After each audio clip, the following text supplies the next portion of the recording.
I like to share maybe one client and one caregiver story just to balance things out.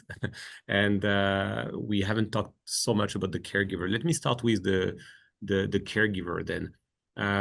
We have one difficult client who could be verbally very expressive. And at times she would, abuse some of our caregivers when it's a bad day. And we got the tech, we got Sensi installed. And shortly after it was installed, we get that report that, the client is yelling and screaming and harassing almost our caregiver. But the shift is now, and it's a 12-hour shift. So what my care manager did is that she texted the caregiver and said, hey, we know Mrs. X is having a bad day. Please don't take it personally.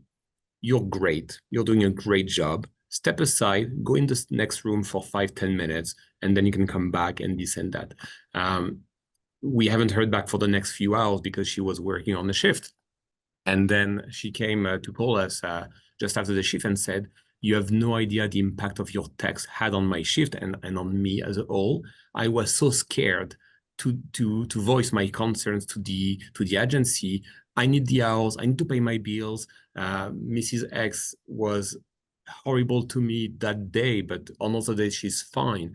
And I would never report that to the company, to the office, because I don't want to lose the client as well, right? And from that point, she knew we had her back. Number one, although it's pretty clear that we are one team, but that was the proof.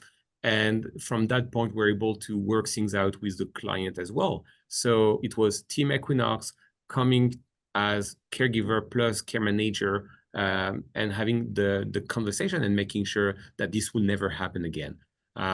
So that was, and the client is still with us, and the same caregiver is still with us, and the relationship is well more balanced now. So that's the first caregiver story that I would share.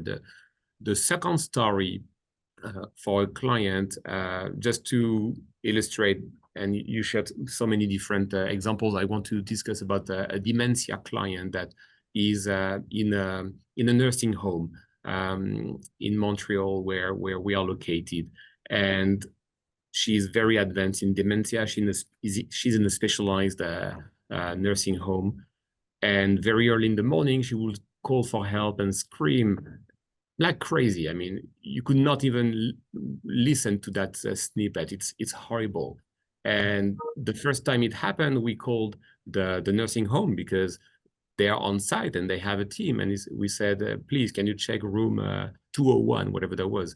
And Mrs. X is there. And it stopped, Second day, same thing, same time, 5 minutes around the same time. Third day, fourth day. And we became basically the client's advocate without being on site. And we pushed the residents so much to build that routine that, hey, why don't you change Mrs. X every morning between 5 and 5:30 and make sure that she's okay? Because every day there is a pattern now. She is screaming for help, and it's horrible to see. You can't let that happen. So they didn't know we had Sensi installed, and of course it led to other conversations which were very positive in the end. But that's another story where we would be advocating for our clients without being there, and I just loved it. And I loved also the impact on the care management team at the office, because often when you're working in the office, you don't see the clients every day or the caregivers every day. And here now you have this direct relationship. You have the impact. You're feeling you're on a mission as well. And yeah, that was really good for all parties involved, from the client, of course, to the residents and to the office team. And that was at a time where there was no caregiver.